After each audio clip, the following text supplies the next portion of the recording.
Manipur State Rural Livelihood Mission MSRLM gi Department of Panchayat Raj Hariba Mission asigi makhada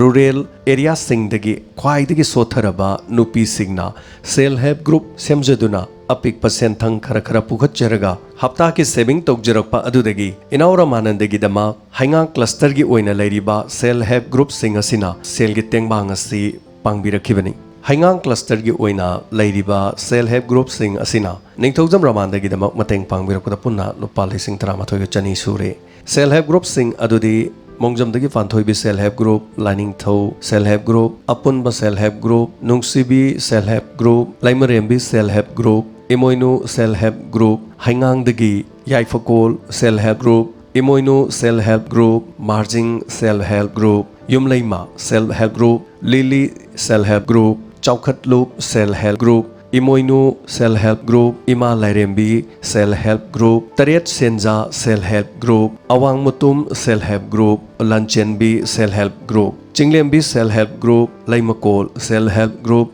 Luang Sangbomdagi Yaifabi self help group Koirengaidagi Ibodo Pakangba self help group Kaikoldagi Lakshmi self help group Lakshmi self help group ke member Sangita Loinana Imoinugi self help group amadi Lanchenbi self help group asini masigidamak hariba apunba self help group asibu hana Diamond Radio gi maikaidagi thagachari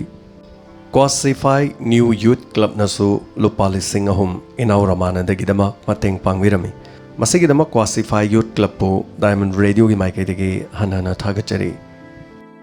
Loinana Urup Young Civil Club na inauramanadag lupali singahum pangbirakhi Masigidamak Urup Young Civil Club po Diamond Radio gi maikaidagi hana thagachaba phongdokchari